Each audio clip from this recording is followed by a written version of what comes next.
So anyhow, this is JBTV from downtown Chicago, and I'm Jerry Bryant, along with Tori Amos. How you doing, Tori? Hi, Jerry. So you having fun so far? We haven't asked you any questions or nothing yet. No, we're having a great time hanging out in the studio. You should show them what we didn't film. We should show them before this. What was before this? All the walking in and out, and her and her skirt and everything. Yeah? That Well, was we don't want to really bring up the interesting. skirt thing. Okay, well, You know, people get the wrong idea. But see, we got the record person over there, huh? So how long have you been traveling with her? Linda flies in and out of cities. She flies into where they serve good food. We had Italian food today. We'll have Italian food tonight. We'll have Italian food for breakfast. Is that the leftover Italian food for breakfast, or is that brand new Italian food? Well, I haven't had Italian food for breakfast, so it's going to be a new experience. I'll call and I'll call you and report back. Sounds great. So anyhow, let's see some tunes on JBTV, and then we'll be back with Tori Amos, and we're going to see her tune, and a whole pile of other stuff. This is JBTV from downtown Chicago, and I'm Jerry Bryant, along with Tori Amos. And tell us a little bit about your brand new tune that you have out. Well, And the fact you did it with all these little boxes and things. when we filmed this, they had me, it's the box inside a wheel. So you couldn't see the people that were wheeling the box. But it was an incredibly small space. And I rolled around in that thing for at least 3 hours of filming. And it was complete turns. So that physically, what you go through, going through that, I really can't describe it. Finally, they decided to stop filming when I fell out of the box, and they thought I broke my hand because I wasn't going to be able to play the piano, which really doesn't serve anybody. So So no more takes after that one. no more takes, and there's so much on film that didn't get in. All my pain isn't in that video. But that director, she's one of my best friends, and she always has to find ways of, I'm either hanging from cliffs or, 20 tons of water is going to drop and blow me to pieces. She gets such a kick out of watching me almost die. I don't know, I think we were married in another life or something. Uh-oh. Who knows? Well, let's see a tune right now on JBTV. Great. I played bars at the Marriott. I would see how far I could get away with stuff. I'd be sitting there doing New Year's Day by U2 next to Feelings because I really wanted to see if these really closed-minded polyester kinds of corporate yada-yadas, see, I'm saying nothing that can censor me, would understand what it was I was playing, because they would give me this whole riot act about what I couldn't wear, no leather, no hairspray, no, I mean, it was really getting difficult there for a while, especially because I was in my snake pants phase. Plastic, but still. And so they were really into the feelings and the memories and all that stuff, and I would just go, dun dun dun dun on the ice and snow, do do do do do do do, and they'd never know. They'd really come up to me and say, "Oh, is that Aaron Copland, or is that something I didn't recognize?" And it would just be wonderful moment of victory. And then these guys all hit on you then after you're done playing and stuff? Is that what... Yeah, that was kind of part of it. First, you can't wear anything that they want you to wear, right? That was part of it, because they had to feel like, and this isn't to be demeaning to them, but I think they had to feel a bit of the power. They knew that you needed the job, which I did. You needed to play that cocktail piano because that's all you can really do. If you're not making records, you teach, or you're the church organist, or you play cocktail piano. Those I was are a your church two- organist. Were you? Yeah. Really? A 3-keyboard pipe organ in church. What did you play? Well, I played all that church stuff. Did you play? Yeah. Oh, 4,000 tons to sing? And all Yeah, that stuff? yeah, but I got kicked out of church because remember Whiter Shade of Pale came out? Yeah. Did you play that? I in played church? that wide open. I had that organ cranked. Did you? Oh yeah, yeah. I wish I would have been there for that. All the windows were rattling, and I had all the pedals going, all the keyboards. I had every stop pulled out. You're not winding me up. You really did this. Oh yeah, yeah. In Was fact, your mother there? no, but the head nun was, and she said some very bad words. She said, well, I'll say it. This is my show. I can say anything I want. She says, "Turn that fucking thing down." And right when she said, "Turn that," I stopped right then and there. And so those other couple words came out. Yeah. She really knew that word. Yeah. Fantastic. Well, they knew a lot more in the church. They knew all about that word in church. Well, even the nun, she knew about that word. Oh, yeah. In fact, I was a server, too. And why am I telling you all these stories? No. Well, I'm a minister's daughter, so I do appreciate when the institution shows its colors. No, I was a server. I was the only one that showed up. All the servers didn't show up. And so I lit the candles, got the wine, all this stuff. I was a Catholic church and all this. And so I go to, none of the priests are in the place. It's like 5 in the morning. Nobody's there, you know. So I go over to the head, you know, where the nuns are. I forgot, what is that called? The convent. Right. Yeah. So I go over there, and all of a sudden the tile goes falling off to the top of the building, those little concrete tiles. Yeah. And here is the father. The priest is actually crawling out of the upstairs window. Yeah, and by this time I already woke up half the place because I rang the doorbell. And so one of the other nuns saw what was going on, and it was, you know, that was the end of him. He was transferred that very afternoon, you know, out to some other church. So he could find some other nuns to have religious experiences with. And that's my church story. This is a church talk here on JBTV. I have a really good church story. You want to know mine? Sure. This is your show. Yeah. Can you say anything on this show? Anything you want. No kidding. Okay. I had these friends, and because I was a minister's daughter, I had the key to the church. And they would get me to give them the key so they could go up into the steeple and smoke a little weed. Because they were getting caught and stuff, and it was awful. We were 13, 14. And I was always a bit of a nerd. Although I had cool friends, you know, I kind of was. Well, everybody was at 13. I mean, you know, there was just a few cool kids in school. Well, my friends were the cool kids, and I think we had grown up together for so long that I was like Dopey in the Seven Dwarfs. You know, that's just the way it worked. But I'd get them the key, and they would go up, and we'd go 3 ladders up. And it was really a great experience to know that we were doing something that I truly think Jesus would have approved of.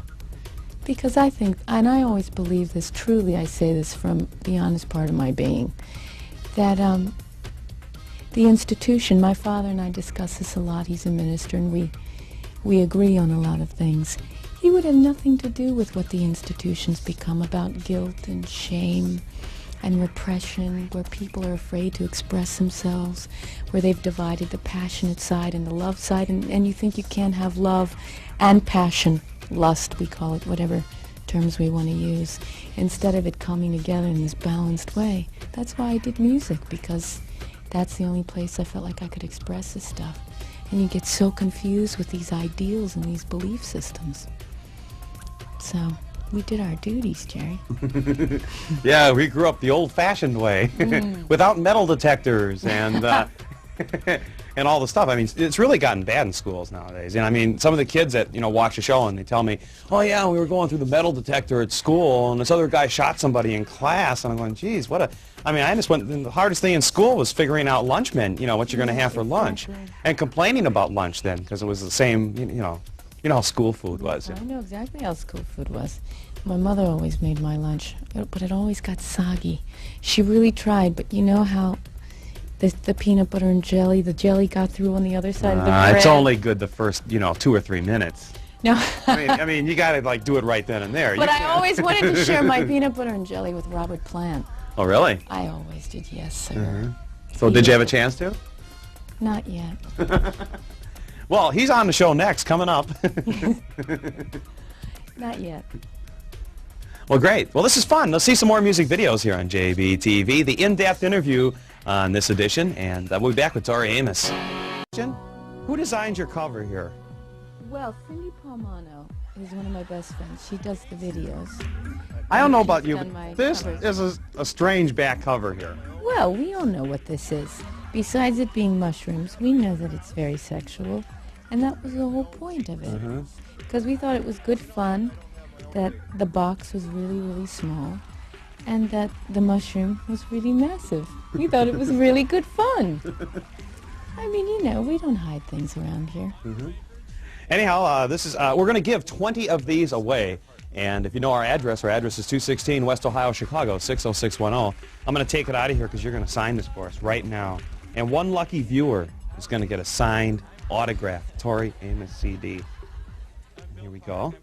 And I actually have a pen right here. Do you? Yeah. There we go. Here we go.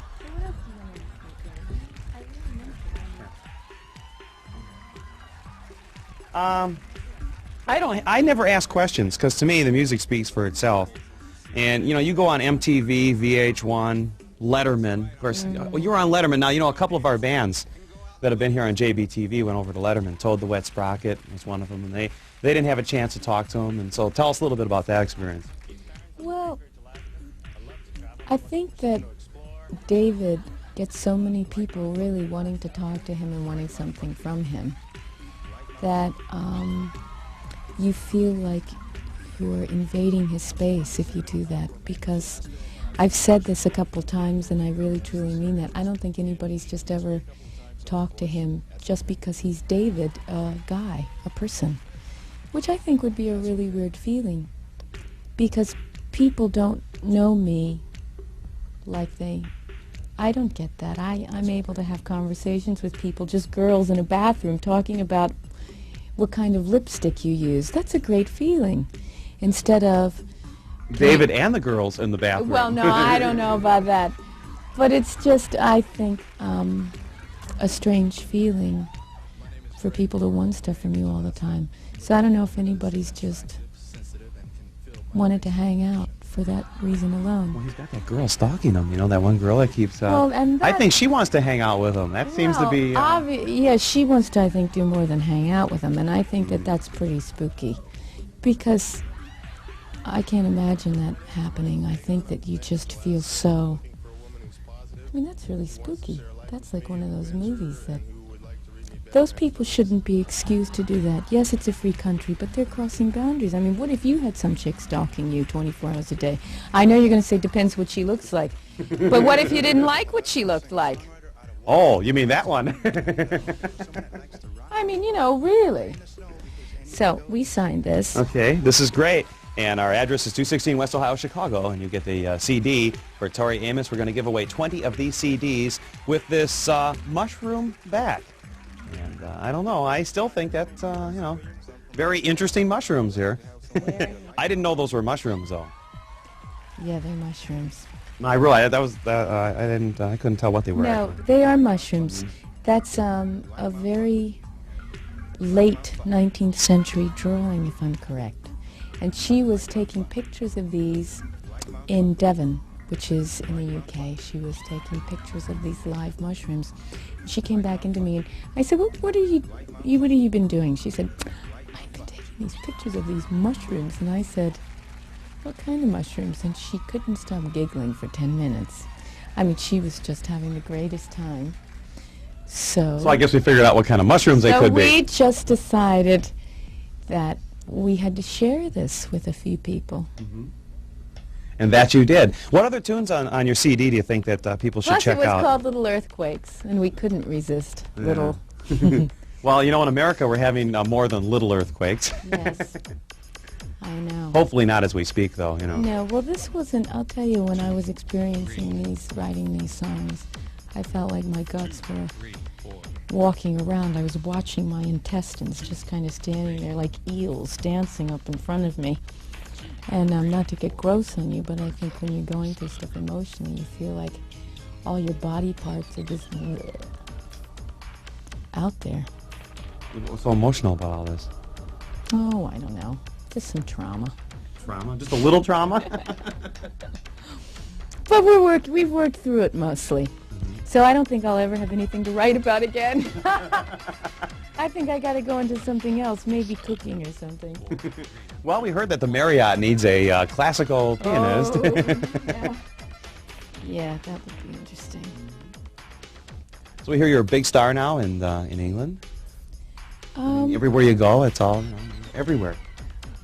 Well, people are listening to the music.